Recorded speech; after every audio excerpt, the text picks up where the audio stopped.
Welcome to the Run for God Run Club, where you will find God in a runner's space.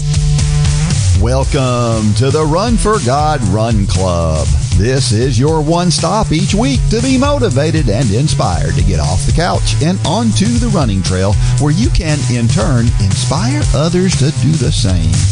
Let's learn, laugh, and leap into running together, giving God the glory for what we're able to do in His name.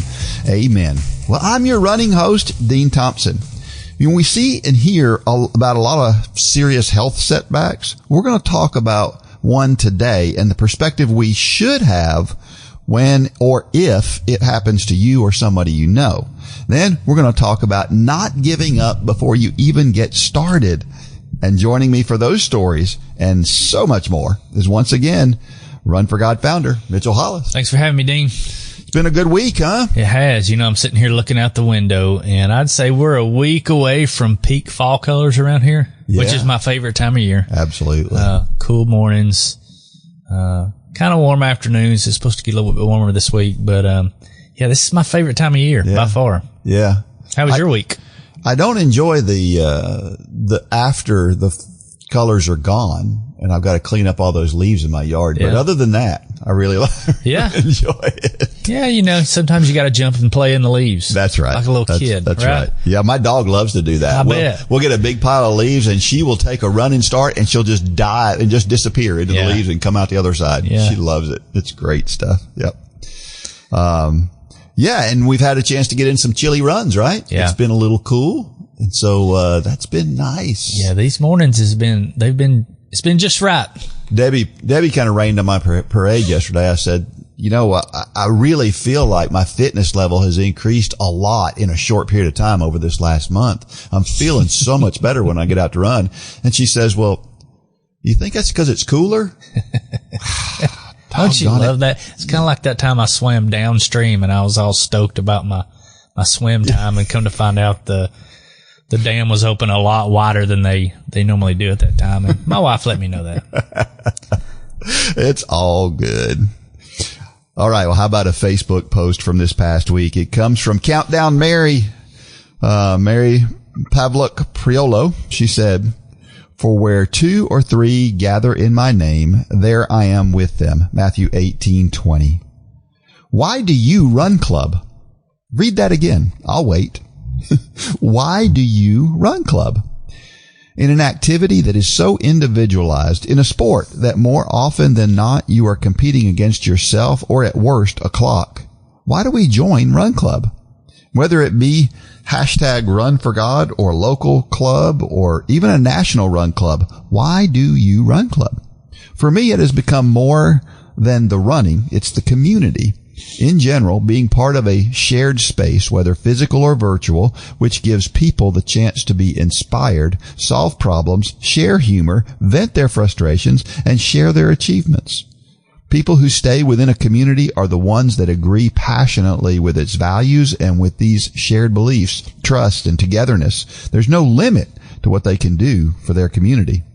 Bringing together like-minded people who are headed for the same goal undoubtedly nurtures a rewarding and engaging community.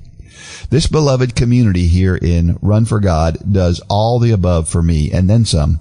What started out as merely a chance advertisement on Facebook that prompted me to a goal I never knew I had has now become one of the most important communities in my life. A group that I am able to stalk virtually, sharing stories of our running journey, friends that I am able to text, message, and video chat, sharing stories of our lives. And after 3 years, a family who I get to meet up with a few times a year to share fellowship, break bread, laugh, cry, praise God together, and somewhere in the mix, run a race or two. If you're at the point where you are only stalking folks online, I highly encourage you to reach out and make real and lasting connections with people on this page. Maybe start regional group meetups, run together, eat together, share together. For me, Run Club is so much more than just a run club. Of course, be safe and make good decisions on when and where you meet people you don't know yet. But take a chance. You never know what lasting friendships and family God will lead you to. So, why do you Run Club? First of all, I love Countdown Mary.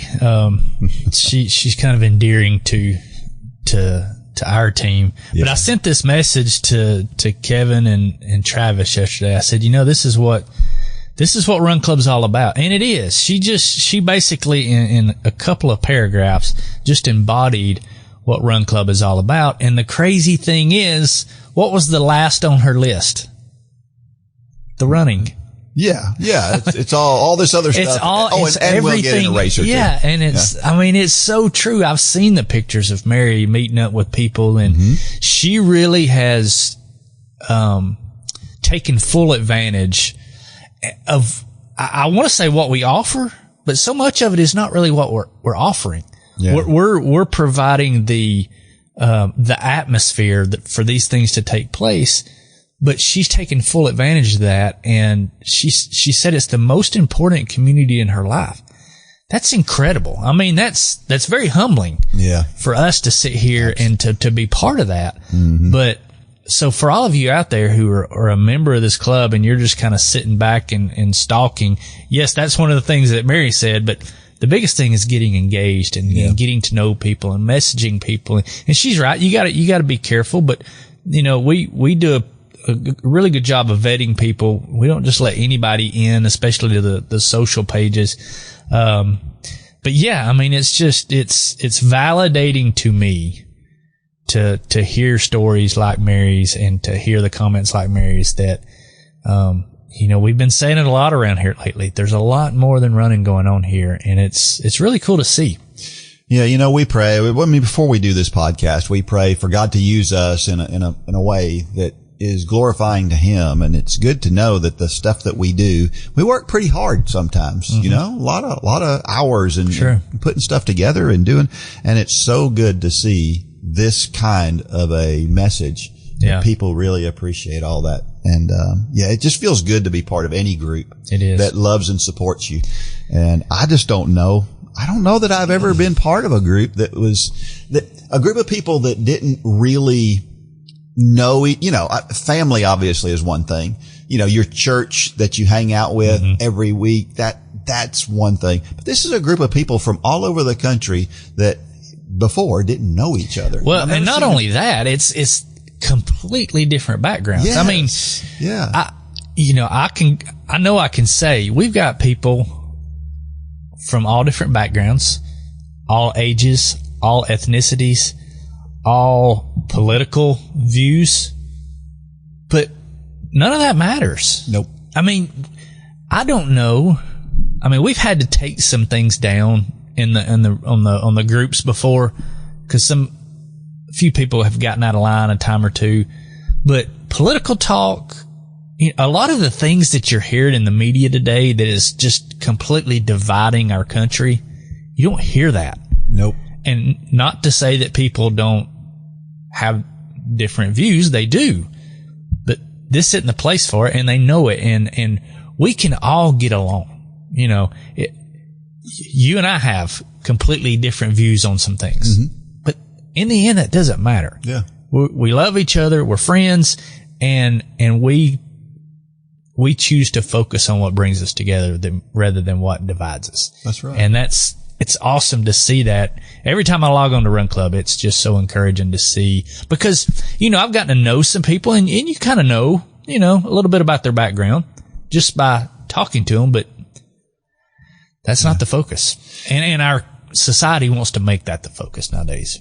Yeah. And so much of what we do is negative. Good example. I stalk the Let's Run message board sometimes, and there's a lot of stuff on there not running related, but the people on there are if you post something and let's say you're struggling with something and you post it on that page, you're going to get hammered. Oh my goodness. They are so I know that runners in general have the propensity to be pretty negative and pretty condemning and that kind of thing.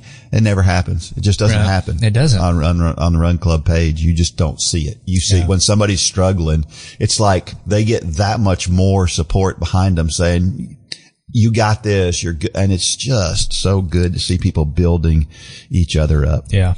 So, yeah. And, you know, this day and time, I've heard this, I don't know how many times, about the news. The news is so negative. We need somebody to come out with a positive news source. And you know what happens when they do that? It fails. Because they've done it. There have been several people who have tried to do all positive news, and nobody wants to watch it. Mm-hmm. But this is different. Mm-hmm. This positiveness draws people to it. And, and that's just such a cool thing. It is. So the point being, if you're not a Run Club member, yeah, we're not kidding about what we're saying here. There's a lot more than running going on here. So go to runforgod.com, hit the join button. We were about to start kicking off all the promotion for the Couch to Marathon 2024/5. And we'll be announcing the graduation race there pretty soon. So, we'll have a flood of new members coming in this fall, but go get signed up now. Go ahead and get involved and start making friends in here. Absolutely. Well, our trivia question from last week was, what is the best-selling book about running of all time? Is this what you thought? It is. You mentioned the book over my shoulder, but the book over my shoulder is Lore of Running. Yeah, I was thinking it was Born to Run. Yeah, I thought that was the case. Yeah. That's why when you said it last week, I was like, oh, what book is over my right shoulder? And then when I got back home, I thought, oh, that's not the book that's over my right shoulder. Yeah. Yeah, I was thinking it was Born to Run for some reason. Yeah. But yeah, this is the one I thought, Christopher McDougall. Yeah, this again, Christopher McDougall, he wrote this book. It is a fun book to read. You know, and I found several places where this is listed. I don't know how many copies it sold because I found places that said, well, Wikipedia says over 3 million copies. I found another place that said it's only sold like 500,000 copies. It's sold a bunch. Yeah. And I'm sure this is the number one book. I think the second best selling book is probably more controversial, which one it may be. I think it is probably Jim Fixx's The Complete Book of Running. It came out, and I think it was 1978, or maybe the early 80s. It was somewhere around 80. But that book was huge. It kind of kicked off the running boom. I mean, what was funny is that it was The Complete Book of Running, and then there was Jim Fixx's second book on running. Yeah. So, yeah, wasn't quite complete. The most complete book on running. Well, this is what it says in Wikipedia. In Born to Run, McDougall tracks down members of the reclusive Tarahumara native Mexican tribe in the Mexican Copper Canyons. Beyond hyperbole, he writes, in Tarahumara land, there was no crime, war, or theft. There was no corruption, obesity, drug addiction, greed, wife beating, child abuse, heart disease, high blood pressure, or carbon emissions. They didn't get diabetes, depressed, or even old. After being repeatedly injured as a runner himself, McDougall marveled at the tribe's ability to run ultra distances over 100 miles at incredible speeds without getting the routine injuries of most American runners. The book has received attention in the sporting world for McDougall's description of how he overcame injuries by modeling his running after the Tarahumara. He asserts that modern cushioned running shoes are a major cause of running injury, pointing to the thin sandals worn by the Tarahumara runners and the explosion of running-related injuries since the introduction of modern running shoes in 1972. Alongside his research into the Tarahumara, McDougall delves into why the human species, unique among primates, has developed traits for endurance running. He promotes the endurance running hypothesis, arguing that humans left the forest and moved to the savannas by developing the ability to run long distances in order to literally run down prey. Now, that last part, we know God designed us the way he designed us on purpose. Yeah. But it's such a cool thing because he takes the idea of the running shoes and how we run and the form that we run and the natural way our body is meant to run, and this group of super athletes out in Mexico, and he kind of weaves 2 or 3 different stories together throughout the thing, and it's so seamless. A lot of times I read books and they'll try to do that, and it's a little clunky in places. In this one, it just never feels clunky. Just moves along so smoothly. I think it's masterfully written. Yeah, I've never read the book. I know the book well. I've read excerpts from the book, but to me, it all makes sense. I mean, what he was trying to explain makes a lot of sense in that, barefoot running or minimalist running, it does. It's going to expose some bad form. Running barefooted, it hurts if you run wrong. So learning to run, if you're running barefoot, we've even had young athletes that we said, take your shoes off, go on the football field and run. What happened was the problem. It started this, or I know a few people that read this book and they're like throwing their shoes away. Yep. Yep. I'm thinking of one person in particular that you probably know who I'm talking about. And he was like, he went and bought Vibrams, the Vibram 5-finger. Yep. Basically, it's just a piece of rubber on your foot. And that's not the right answer too, because, yes, it can correct your form. And if you eased into that might be one thing. But if you've been running, it's kind of like I've always said, the worst thing that could happen to a professional golfer that has a bad swing is to get lessons. Yeah. Because you'll completely trash it. So yes, if you were to take a child and teach them how to run using the principles in Born to Run and the Minimalist, that's one thing. But to read this book and then decide I'm going to throw away my running shoes is probably not the best answer either. Yeah, I agree with that. And the proof of that is in minimalist shoes pretty much gone away. Yeah. To this point now that. Because they were hurting a lot of people. They were. They were hurting a lot of people. And it's not, running barefoot has its advantages. And I think it's good actually to run barefoot occasionally. Mm-hmm. Of course, you need to find grassy, soft places to do it because, I saw a kid the other day. Where was I at? I can't remember, but I was watching a kid run barefoot and he's running across rocks and stuff. There's just no way. Yeah. My feet are too tender for that. Yeah. But anyway, but the book talks about that and it's kind of dated as it relates to those types of shoes. But man, the book is just masterfully written. If you haven't read it, it's a good one. Of course, my favorite book continues to be Once a Runner. Mm-hmm. I'll stick by that one. Yeah, but not read that one either. No, I've not read many running books. Once a Runner. I've read about a lot of them, but I've never really dug in and read a lot of them. You're a little bit more geeky in that realm than me. I started reading running. I mean, I literally read the complete book of running, pretty close to the time it came out. So I've been reading running books for a long time. Yeah. Do you struggle with motivation to exercise? Are you looking for something that will challenge you and inspire and motivate you? The Run for God Run Club is just what you need to get off the couch and on your way to a fitter, healthier you. Stop trying to get into better shape and do it with the help and inspiration of thousands of others who are going through the same challenges you face. Whether you are participating in the Couch to Marathon Challenge or any of our other challenges, or you're just looking for a daily pick-me-up to get active, join the Run for God Run Club today. You can join for as little as 27 cents a day. So what are you waiting for? Get started today at runforgod.com.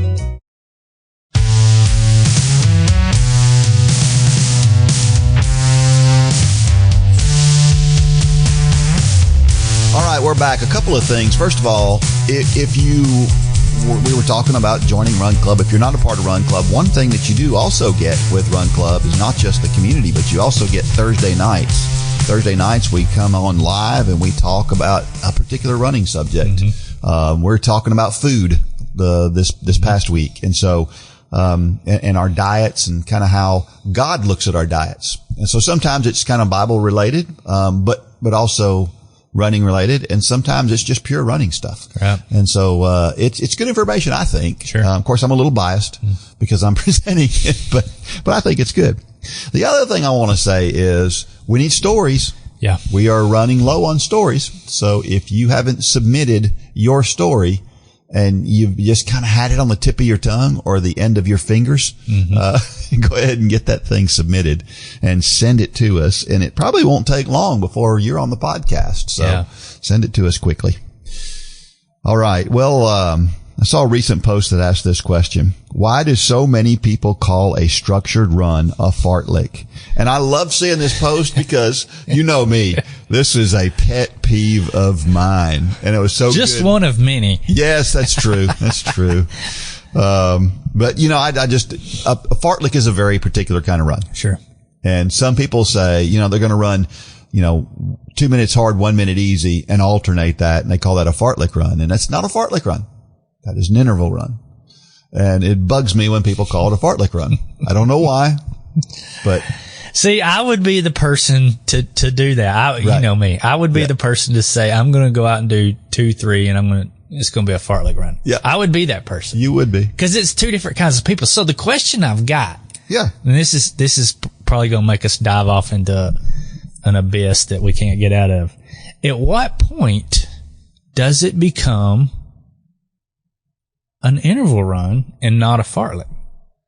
Because many times you go out to do a fartlek and you say, I'm going to run from that mailbox. I'm going to do power poles, for instance. Yeah. Well, the second you identify what it is, it's an interval. I argue that's intervals at that point.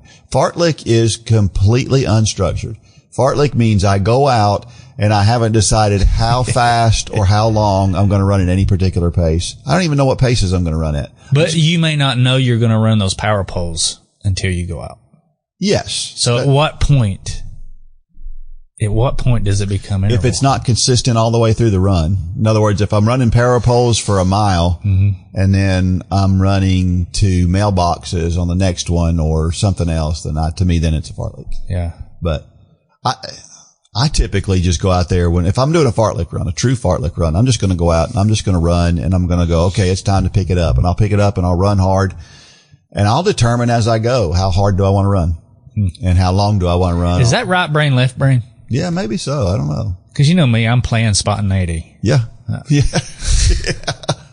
That's true. You are. I get it. But I also think, you can kind of have a fartlek planned out in your head before you walk out the door. Yeah. That's something we'll probably never agree on. Well, here's the way some people look at it. And I think this is the way most people look at it is if I'm running on the track, it's intervals. And if it's off the track and if it's based on distance, it's intervals. But if it's based on time, it's fartlek. I think that's the way a lot of people look at it. So if I'm running 3 minutes on, 1 minute off, that's a fartlek run. If I'm running 1Ks with a 400 jog, then that's. So I would probably say if it's not on the schedule. Yeah. If it's just labeled fartlek run and there's no structure for it on the schedule and you're headed out the door and you have it in your head that you're going to do this, yeah, that's a fartlek run. Yeah. Fartlek run's also one of those that you get a laugh out of all the kids, especially the middle school cross country team. When you mention that, that's true. Everybody gets a laugh. Yeah. Out of it. So it's a fun word to say. It does have that advantage. Yeah. All right. Well, this week's story comes from a super nice guy. I think he's been at our last 2 races. Met him a few times. Yeah. Yeah. At least. And he's got a great smile, positive attitude. And, this story will explain kind of where he's coming from. This comes from Brad Reeder, and it's called New Heart. My title sounds very dramatic, something like a heart transplant maybe. While the truth may not be that dramatic, the impact is the same, even though the transformation started much earlier than my events. The background is this. At 41 years of age, I had a stroke, and a clot was formed in my head. The stroke event was not stress-induced, and it really came out of the middle of nowhere. I have always been athletic, and I thought in decent shape. This season was no different. I hadn't started running like I am today at that point in my life, but I was at least getting out a couple of times a week to get after it a little. The day I had the stroke, it was Father's Day and my anniversary. I was waiting to be seated for dinner with my wife and daughter. The adverse effect was purely with my vision. Things started getting blurry and my eyes were going a little silly. Talk about ruining a good day with my wife. Heck, I had just left the golf store where I was looking at putters. Long story short, the night of the event, a CT scan didn't show anything unusual at the hospital, so it was just diagnosed as an atypical migraine by the team at the ER. I don't get migraines, so this was new for me. But since I started feeling better and my vision returned to normal 90 minutes after it started going sideways, we were okay with the thought. It wasn't until 11 days later that I had an MRI and revealed the clot. To get closer to the end of the story, the clot was determined to be a result of a hole in my heart. I had a PFO procedure a couple of months later to put a little piece of nickel and titanium in my heart to close a tiny hole in it. So that's the medical side of the story. By God's grace, I haven't had any issues since then and have since started running more. Desiring not to take any of it for granted, I have challenged myself physically to a consistent pattern of running. It started with ramping up the number of runs a week to then getting a little longer distance each run. I doubled my mileage output from 2019 to 2020 to over 1,500 miles, and during 2022, I got over the 2,200 mile mark. Most recently, I am almost to day number 500 of a streak, running at least a 5K each day, averaging almost 7 miles each day. Not once have I been forced to be inside. Thank God for being in Northwest Georgia, where the climate allows me to be outdoors, even though I did get out a couple of days when it was in single digits. While it's not day 5,000 like Dean is getting close to, minus his 1 day off, it's still something that I can only attribute to God's blessings.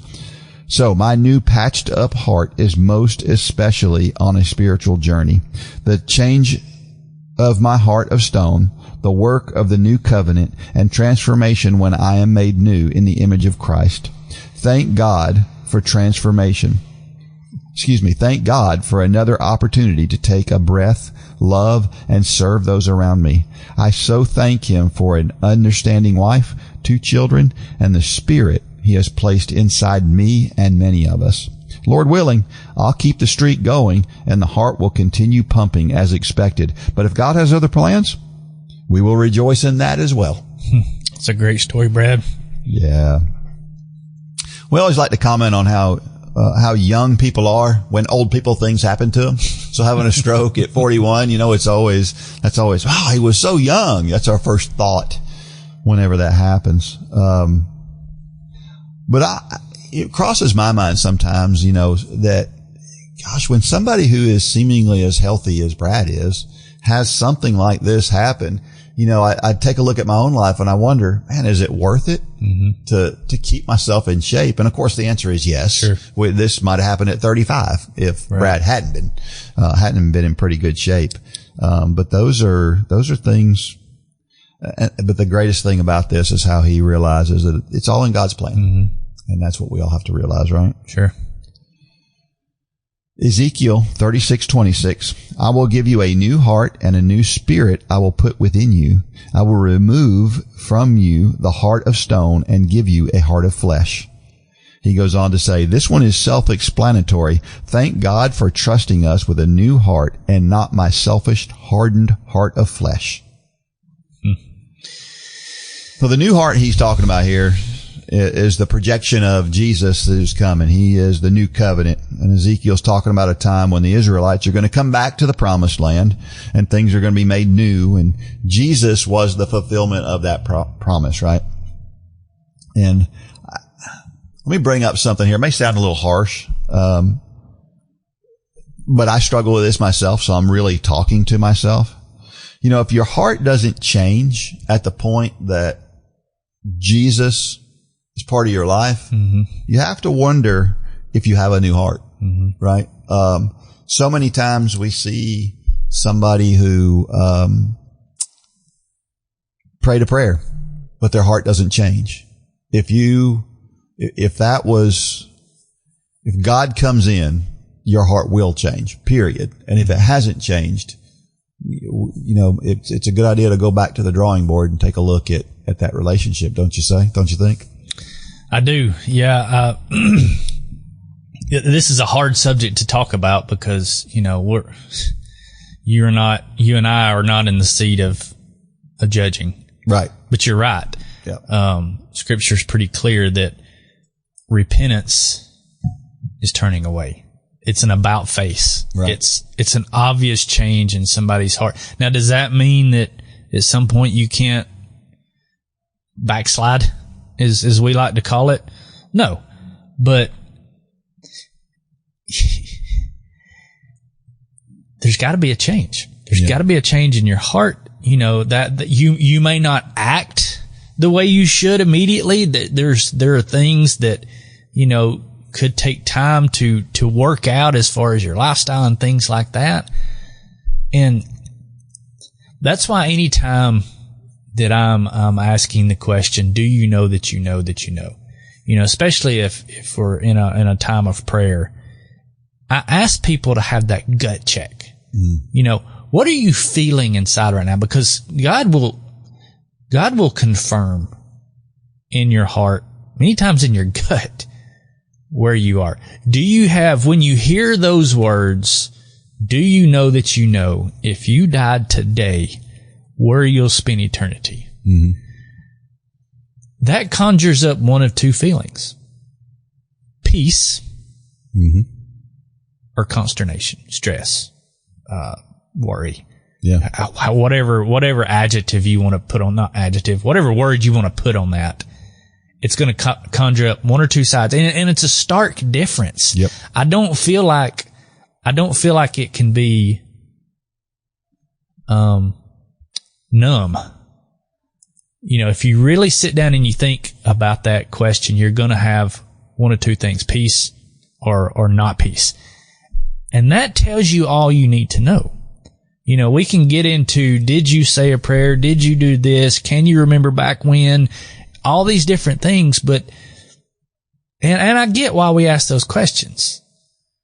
But the real question is, what do you feel in your spirit? And for everybody out there listening right now, what are you feeling in your spirit when you hear me talk about this? You know, do you feel like you want to shut this podcast off because it's very uncomfortable?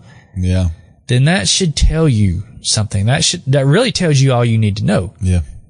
Or do you have peace? And if you have peace, awesome. Yep. But if you don't, then that could be a spiritual problem. And if you feel like that's you, go to runforgod.com/peace with God. We've got a lot of great resources there to help walk you through this. But you know, Billy Graham always said, you know, he believed that up to 50% of the people sitting in churches are not truly saved. They really don't have peace when they hear that question. And many times they won't settle that because I've been in church my whole life. I grew up in church. I'm a really good person. This would be embarrassing for me to go to the altar at this point. I'm a deacon in my church.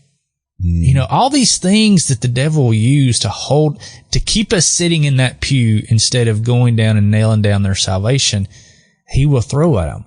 And, you know, I'm thinking of a person right now. You know who this person is. This person is probably listening to this podcast.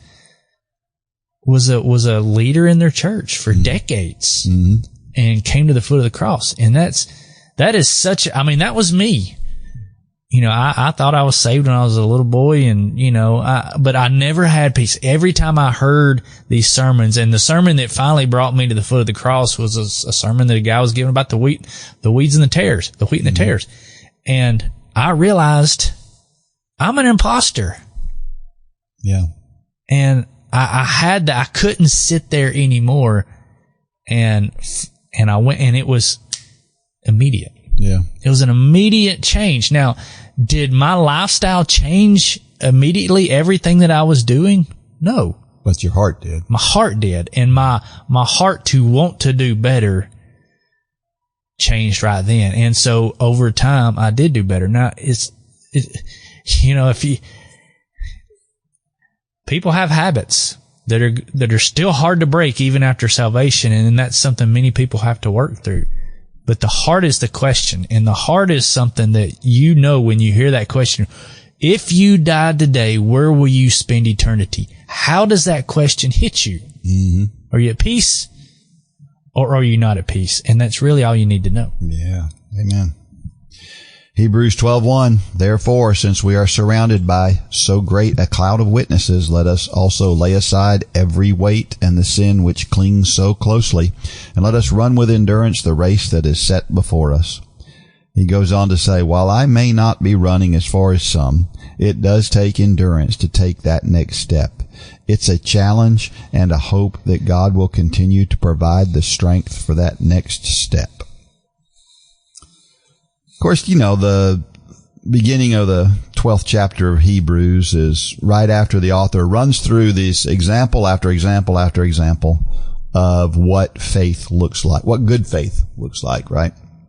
And then he says, and then since we know all this about all these people and we have all of this in front of us, we should be ready, to accept Christ, to know what Christ can do for us, right? So I think about it a lot like it's like stepping to the starting line of a race. Mm-hmm. I've run so many races in my life. I know what to expect. I don't know what's coming in this race. Mm-hmm. I have no idea. It may be a great day. It may not be a great day. I don't know.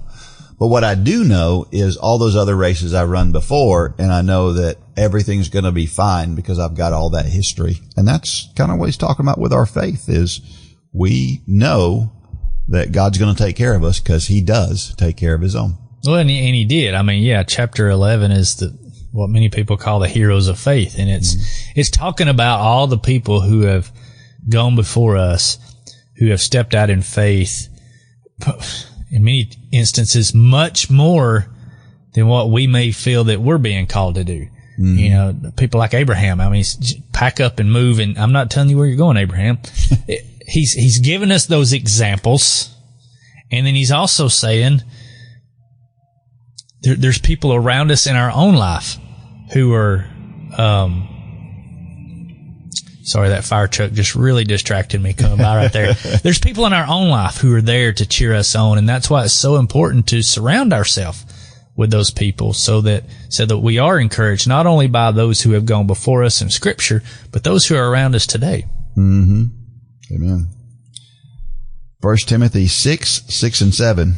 But godliness with contentment is great gain, for we brought nothing into the world, and we cannot take anything out of the world. And he says, if we are not content with God, we will never be satisfied and constantly searching for something else to reach that high or scratch that itch.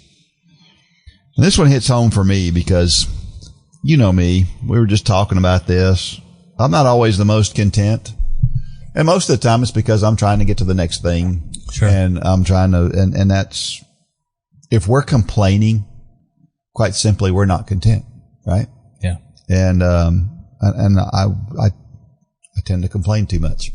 Now there's some righteous indignation. You know, Jesus had some times where he had some pointed things to say a number of times, and that's okay. But I guess what you don't want to do is you don't want to confuse contentment with complacency. And I think in my brain, that's where I have a difficult time is I think if I'm not doing something, if I'm not saying something, then I'm being complacent. And that's not necessarily true.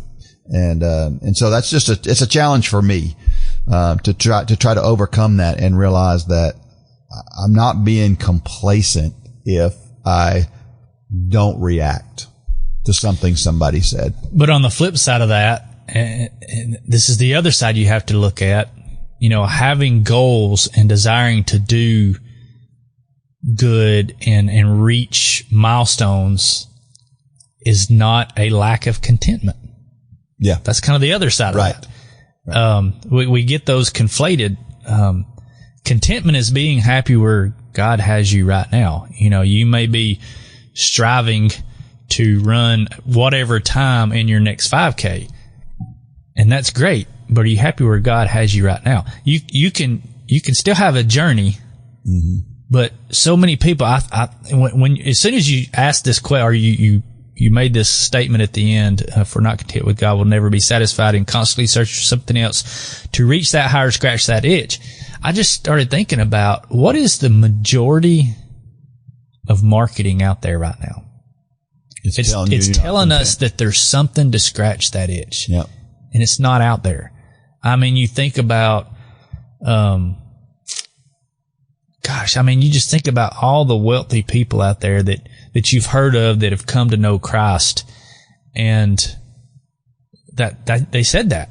I was trying to find that thing to scratch that itch, to fill that God-sized hole, and there was nothing there. Mm-hmm. There was nothing there. The only thing that filled that hole was Christ. Yeah. Well said. Question. What parts of your stubborn, hard heart do you need to give up? Or another way to think about it, what weight or sin do you need to lay aside to make your race, walk, journey more likely to be completed? For me, I think it's still my reaction to negative things. I have a hard time. I'm the guy who reads messages on message boards, and I can't hardly stand it. And I have to react to it. And, I'm getting better at it. God's working on me. You're sending less emails to CEOs. I'm saying, yeah. I'll still send emails. That's a whole different thing. They're worded better than they used to be. Yeah. But sometimes you just want to lash out at the ridiculousness of the world, right? I mean, sometimes the world is it's gone crazy at times, and you're like, what are people thinking? Mm-hmm. And sometimes it seems to me to be so simple, and yet people are just off the reservation. Yeah. And I don't get it. And so I have a hard time not reacting to that in a way that is hard-hearted. There's a way to react to that and a way not to. It has to, and this is where it's hard. This is where it's hard for me. It's hard for you. And I'll be honest, I think my oldest son has really hammered this home into my head. It has to come through the lens of love. And that sounds so counterintuitive when it comes to things like setting the record straight about some kind of wrong, or setting the record straight about something that's just not biblical that we think is being said. There's two ways for that message to come out of our mouth. There's one that comes across as we're hateful, and we're looking for some kind of justice, and we're mad. But you can have the same effect and do it in a loving way. I have been corrected lovingly many times through the years, and those are the ones that really stand out the most to me. Yeah. When somebody comes up to me and says, "Hey man, I love you, but you did this, or you said this," or those are the ones that hit home the hardest. Yep. Many times. But that's not or at least for me, I think I'm speaking for you, that's not our default. Right. For some people, that is their default, and we can learn a lot from those people. Yeah. Because you and I just want to lash out, and rightfully so in many cases. But if you take it to God first, that is the filter of love. Yep. You can still get your message across. You can still get that justice or make that right or say that thing, but it can come out in a completely different way, and it will point people to Christ, rather than many times what we do is Christ is nowhere in the picture of what we're saying. Right. Or it will actually turn people away from Christ. Yeah. And that's the hard part for me. Yeah, well, it is for me. And here's my issue is, let's take an athlete. For an athlete who's not getting the most out of themselves, but they think in their mind that they're getting the most, that they're doing the best they can, but I know they're not. I'm patient with that person, right? Mm-hmm. Because it's a perception issue. They have a hard time understanding, but their heart is aimed in the right direction. That person, for me, I can be patient with. The person I can't be patient with is the person who is just being belligerent. They know they could do better, but they're just not going to do it because they just don't feel like it, right? And I have a really hard time with that person. But here's the thing. Those two people, it doesn't matter that there's a different motivation behind what they're doing or saying. It's the same thing. And you have to, number one, you have to stick by what it is that you're doing. So in this case, you have to continuously move down that road of we're trying to get better, right? And that looks different for the person who thinks they're doing well, but they're not, and the person who's being belligerent about I'm not going to do it. You got to handle those differently, but both of them need to be handled in a way that is positive. Last week, Coach Westbrook, he brought up the fact that he had a couple athletes who were, had a lot more in them, but they just didn't work hard. That was classic. I'd never heard that story. Yeah. Yeah. And I mean, he just basically he just decided he was just going to pull them out of the workout and just have them do something easy. And then he did that to wait for their response. Mm-hmm. And eventually they respond and say, well, why aren't we doing what everybody else is doing? And his response was, well, I just figured you didn't want to run hard. It just looked like you didn't want to. And the only reason he was able to do that was because of a relationship. That's right. That's right. That's the only reason he knew to treat that person, those two guys that way, is because he had a relationship. And that's so many times where we like to skip that step. Yeah. Rather than call somebody and saying, hey, let's go talk about this. And let me kind of tell you what God's laid on my heart. Instead, we want to hop on Facebook and blast somebody. Yeah. And I'm guilty. Yeah. Maybe not of the Facebook part. I don't do that, but I'm guilty of popping off or sending a text I shouldn't send. And, that, if you go through that filter of love and you've prayed about it, you've not sent that email when you have it typed. Yeah. Did you know that I'm chasing a rabbit here. Did you know that you can unsend a text now? Yes. I didn't know that. It depends on how long I think. Yeah, there's all kind of things. Yeah. Anyway, you can unsend a text. And it's for us. Yeah. That's for me and you. Well, I tried to do that recently, but it was too long. She had read it. So. I mean, that's, if we could do more of that. Yeah, absolutely. We would be a much better society. We would. Another question. Are you using your resources wisely from an eternal perspective, not just the now? Really? He had to ask this question. He's meddling here, right? Yeah. To me, and this is like saying, are you doing enough for God? And of course, the answer is always going to be no, we're not. We never can. And I know that's not what he's asking here, but, I think this question is about how we live our lives in the moment. In other words, do we, whenever we're faced with a situation, is our default, like you were just talking about, to go to God and seek his guidance and try to figure out, okay, how should I handle this, God, and pray? Or is our default to lash out and wait for things to get bad before we finally go, okay, God, things are bad now, I need your help. Mm-hmm. And I this past week, Holly, she did a devotional, mm-hmm. and she was talking about the difference. I loved this illustration. It was fantastic. The difference between, the thankfulness that Daniel had. Mm-hmm. He was so thankful, and the thankfulness that he had came out of him in a way that he did what God wanted him to do no matter what. Mm-hmm. And he showed his thankfulness that way. Now, Jonah was thankful too. But Jonah wasn't thankful until after he spent 3 days in the belly of the fish, mm-hmm. right? And so the question is, are you like Daniel or are you like Jonah? And do you need the 3 days? Daniel did the right thing without having to be prompted, mm-hmm. right? Now that led to some other consequences, but he did the right thing without having to be prompted. Jonah didn't do the right thing until God made a point with him. And the question is, on which end of that, who are you? Are you a Daniel or a Jonah? Unfortunately, I'm very often a Jonah.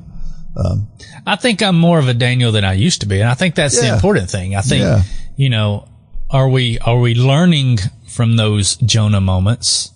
And if not, I'm convinced God will continue to give us Jonah moments. Mm-hmm. It's kind of the thing that we talked about a few weeks back is, are we thankful on the mountaintops? Mm-hmm.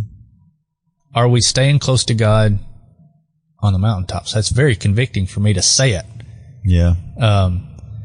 But if you are, then the chances, I think if you're not thankful on the mountaintops, a valley's not far behind. That's a good point. We talked about the gentleman that we were listening to on a podcast, and he was just in a pit, and God had him just dragging him through some mud, and he said, God, take this away from me. And God said, why in the world would I do that? Mm-hmm. We haven't been this close in years. That was very impactful to me. Yeah. because so many times that's where we are. We want out of the valley, and when we get out, we never even give God so much as a thank you. Yeah. We just move on. And that's convicting. Yeah. Last question. What are you doing to challenge your spiritual and physical journey? Are they related to each other? Of course, I'm always challenging myself physically, right? But I don't know that I've really thought about challenge myself spiritually. Do I challenge myself spiritually? And the more I thought about it, the more I realized I do. I think it's my personality to kind of challenge myself in different ways. And, reading through the Bible in a year, is kind of a challenge. We're up to almost day 300 now. And that's been a challenge. And so I think I challenge myself a lot of times in my Sunday school class, with whatever we're talking about in that class. I think I do challenge myself spiritually in different ways. And that's the only way. If I don't challenge myself, I don't get better. Yeah. And I'm definitely better. So obviously I have challenged myself. Well, and the only way to do both of those things is doing uncomfortable things. Yeah. I think challenge is obviously uncomfortableness. But that is not our default. Our default is comfort. Right. Our default is, let's find that easy button. But God wants us to get uncomfortable. That's where growth happens, is uncomfortable. Yep. Would you like to experience the Bible in a different way than you've ever done before? Well, you can join me, Coach Dean, as I read through the entire Bible every day for a full year. You don't want to miss hearing this transplanted Southern boy try to pronounce those biblical names now, do you? It may be good for a laugh. In addition, I share running and walking tips and some inspirational quotes along the way. Get your daily dose of the Bible from a runner's perspective in the Run for God Run Club Walk Through the Bible. You must be a member of the Run Club to get access. So if you're not a member, join today. If you are a member, just find a Walk Through the Bible under the Nationwide Challenge tab.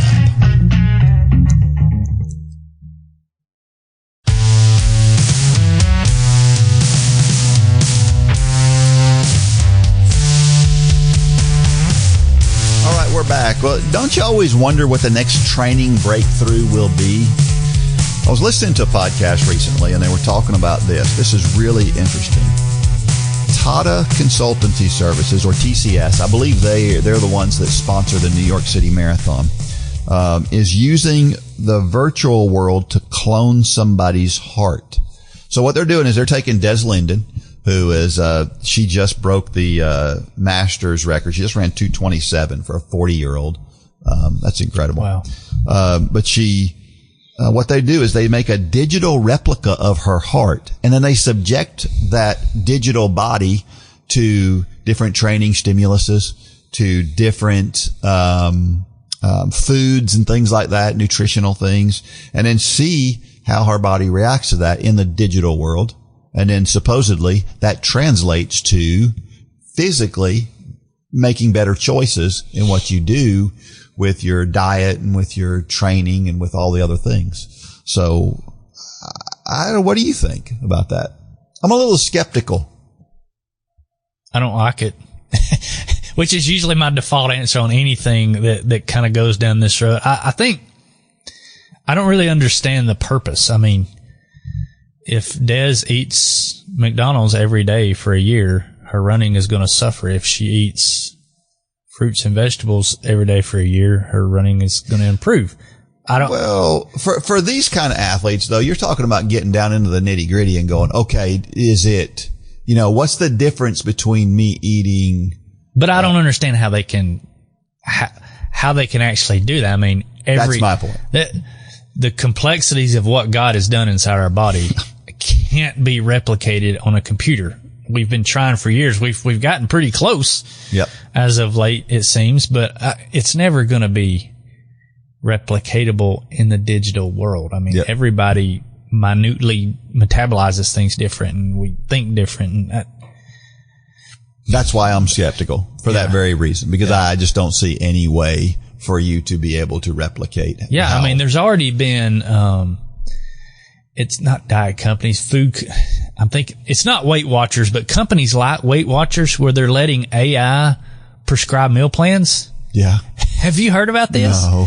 And they're subscribing to these services and having these meal plans, and it's spitting out these crazy, insanely unhealthy at that meal plans. And it's because they're letting a computer generate all this, and there's no set of eyes on the back side of it. So if it's AI generated and then it's proofed by human eyes, is it really AI? Yeah, that's true. I don't think it is. Yeah.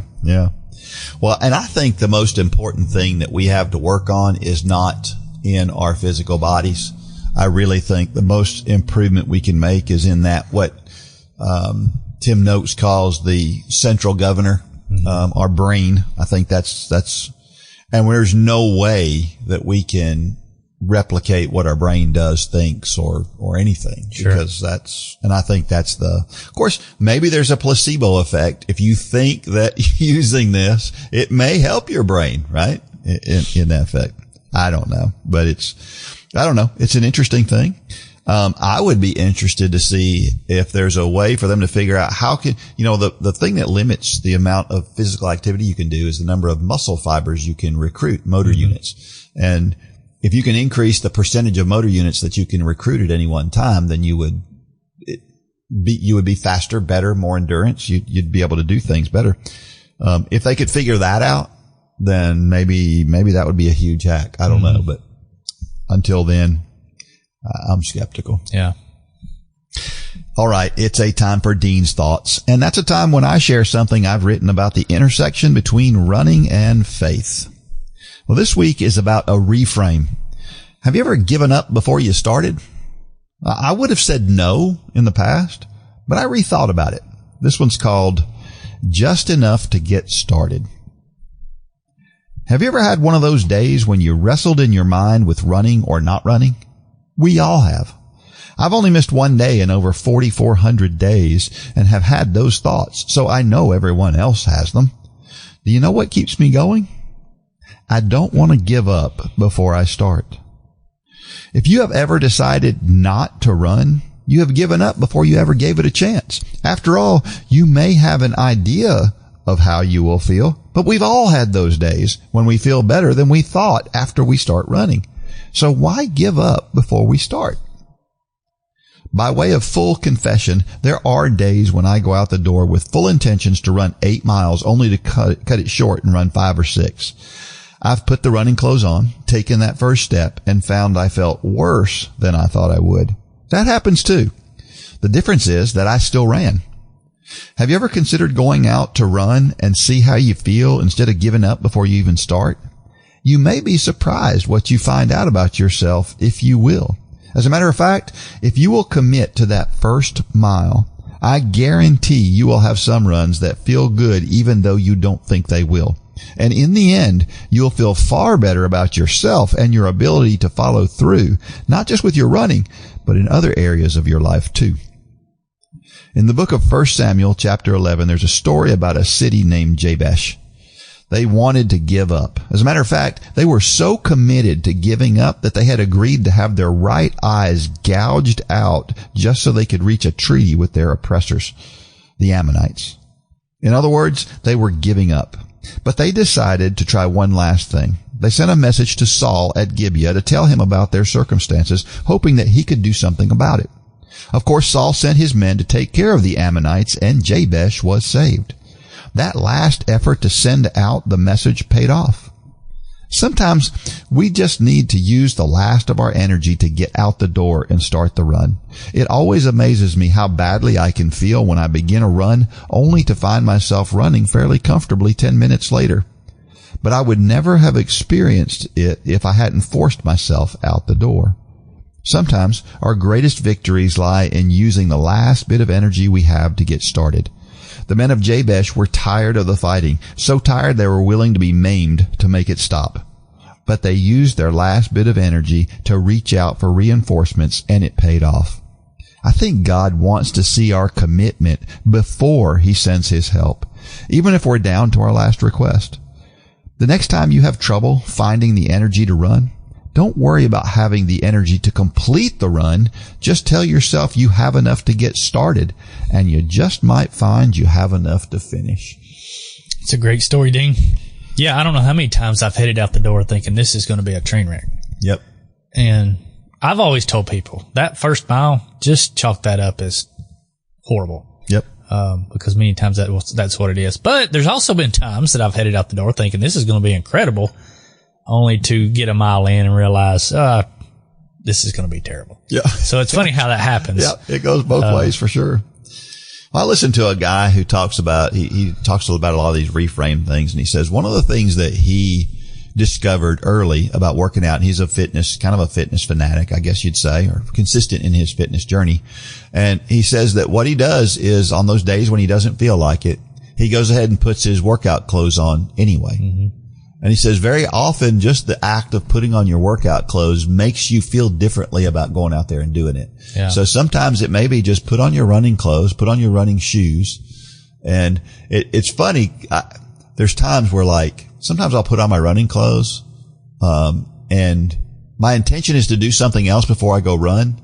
But the default is I have my running clothes on, and I go out the door, and I get a mile or two into my run and go, oh, I was going to take care of that other thing before I ran. I'll take care of it when I get home. Yeah. Because your body just follows through on that once you get started. Yeah. So, it's a good way to just go ahead and get started. And what we're talking about here is just one step further than that, right? Get the run, the walk, get it started, and you'll find out you got more energy than you thought you did. And you may not feel great. So what? So do you think you have more runs that you think are going to start good and end up bad, or do you have more runs that you think are going to bad and wind up good? They wind up good. What do you think's the mixture there? I probably have more runs that feel like they're going to be bad and they turn out good than the other way around. I would say. Although the older I get, the more accurate I am about not feeling like the body's just harder to get.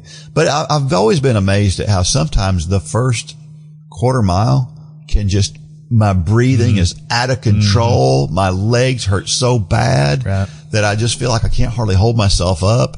And then I run 8 miles and it's at a decent pace. And that first mile was slow, but things just kind of got oiled up, and I've always been amazed at those runs. And I think we need to call these things out, because I think there's so many people out there that they think, oh, well, my thing is unique. Yeah. And they're probably not unique. Let's go through what we think are the 5 top things that people use for saying, oh, this is gonna be a bad run, only for it to wind up being a good. I think things like, I didn't get enough sleep last night. Mm-hmm. I've had a long, hard day. I've been on my feet all day. Mm-hmm. I had a big lunch. Yeah. My stomach isn't up for this. What do you think of the other ones? I think that's my top 3. Yeah. I don't have time. That's probably number 1. Is always. That's probably number 1. Yeah. That's always the thing that prevents. Just look at your screen time on your phone. Yeah. And you'll find out you have time. You got time. Yeah. That's true. Yeah. That would be number 1. Yeah. I don't know. I think people out there a lot of times, cause I know I've been in this boat where you think, oh, well, this is kind of unique to me. So I'm gonna mail it in today. It's not unique. No, we all have it. Yeah. Like I said, I mean. And you may do that run and it may be a horrible run, but guess what? Even at the end of that run, it's going to be satisfying that you got it done. Yeah. Yeah. Well, I mentioned in there, I've run 4,399 out of the last 4,400 days. And, there have been a lot of those days. When you see somebody who has a running streak like that, just know it's not always easy. And, it just takes a little bit of intestinal fortitude to go ahead and get on out there. And a lot of times what we're doing is we're willing to settle for less. That's what this comes down to, is being willing to settle for less when we get tired. Like, I think about the end of a marathon. You know how it is. You get to mile 23, 24, and all you want to see is the finish line. You don't care that you've slowed down and that you're struggling. It's just, I just want to get to the finish line. I don't care. And, that's kind of the way we get in our general life sometimes, like we're at the end of a marathon, but we're not at the end of a marathon. But you got to remember the last 400 meters of that marathon. What happens? Yeah. What happens when you hear the crowd, you see the lights, you see the finish line? What happens? All of a sudden you have this energy. So did you get more rest all of a sudden? Nope. Did you stretch more all of a sudden? What happened? You talked about the central, what'd you call it? The central governor. Central governor. Yep. The central governor. The only thing that changed was your outlook. That's right. That's right. Yeah. Don't settle. Don't give in. I know that, from a spiritual standpoint, the culture, the battles that we face culturally sometimes can be so tiresome, and you don't want to get out there, and it's where we get where we are is a lot of times people get tired of fighting those battles and they just give in. Sure. Don't give in. Don't give in. There's energy out there for that battle. Sometimes you have to get way outside your comfort zone to get there, but you can do that. And again, like we said, time is the number one thing. But again, I can't help but think about Martin Luther and his quote when he said, "I have so much to do that I shall spend the first 3 hours in prayer." The idea that we don't have time is it's not a good one. Not a good one. We should get out there and get it done. You know that moment when you're running and you settle into that perfect pace, and then the next song comes on? Don't let that happen again. With the new J Radio, you can trust us to make sure that the next song in your playlist will help you keep up that pace. Check out the Radioactive station on J Radio for all different genres of workout music handpicked for you while you run. Start listening now at jradio.com.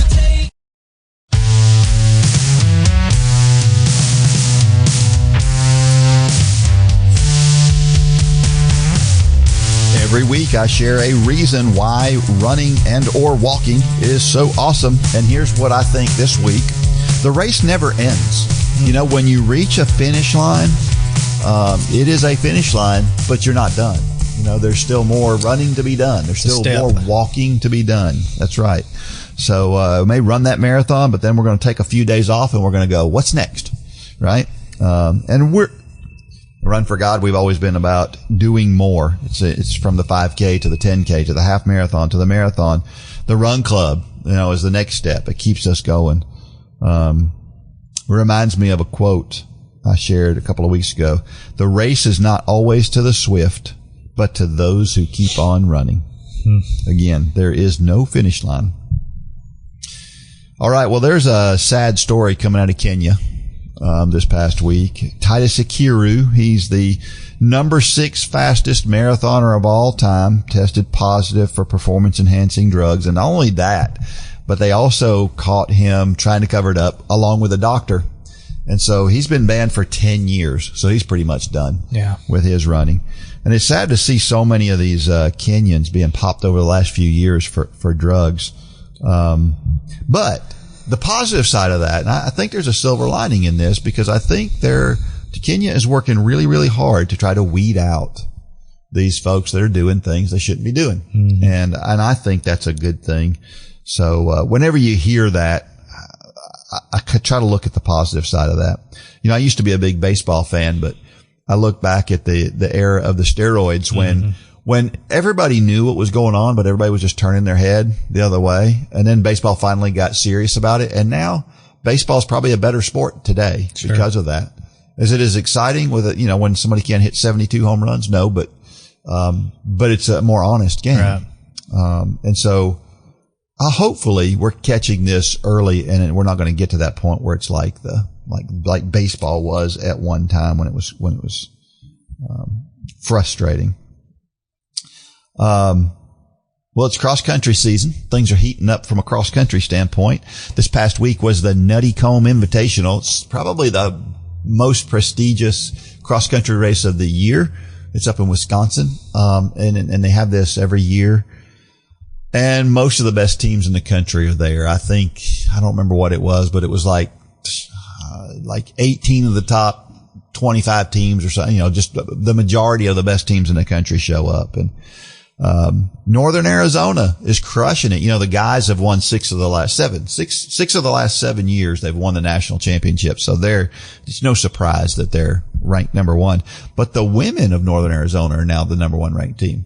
They've never been ranked number one, I don't think. And so what happened was this whole new thing about how, kids can go from one school to the next very easily.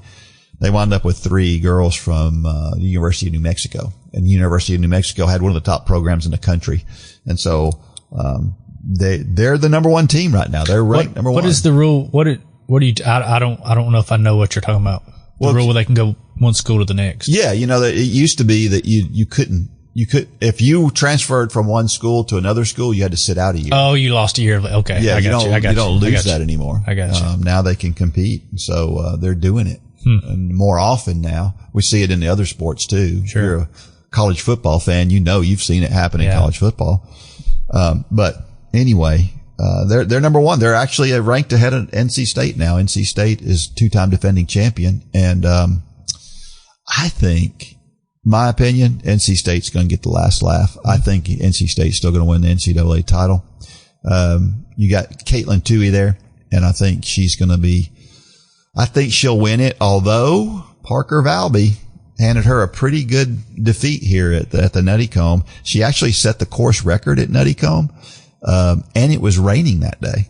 So it was a little bit of a slick course, and she still ran faster than anybody had ever run there before. And so it was pretty impressive. Parker Valby's from Florida. And it's really cool to watch these two ladies battle each other because their training methods are completely different. Caitlin Toohey is a traditional, fairly high mileage, traditional type training person. And Parker Valby is a very low mileage.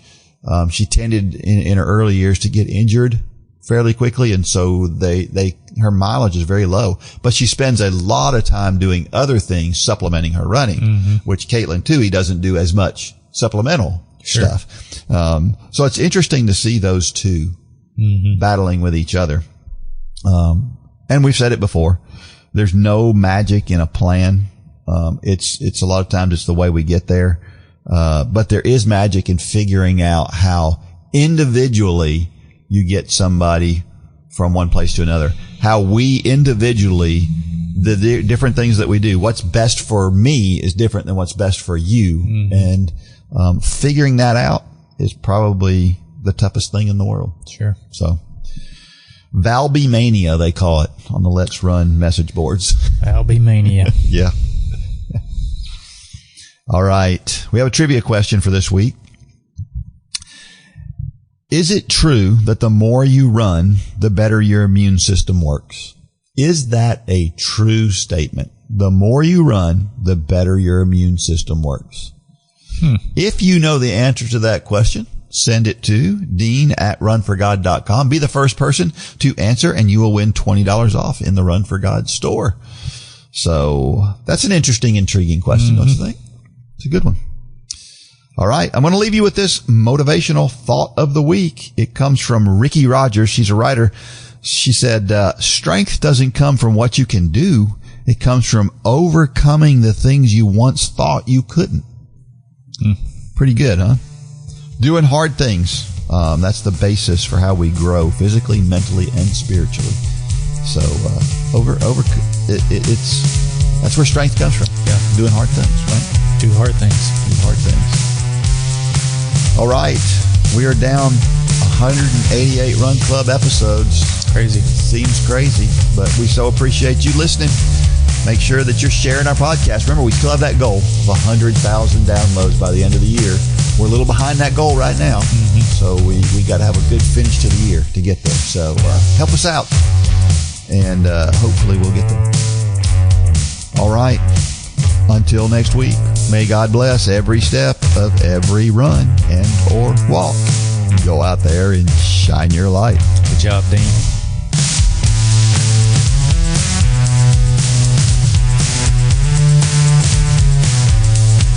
For more information about the Run for God ministry, go to runforgod.com. If you have questions about your salvation, click on the Peace with God tab. There's nothing more important. Thanks for joining us today.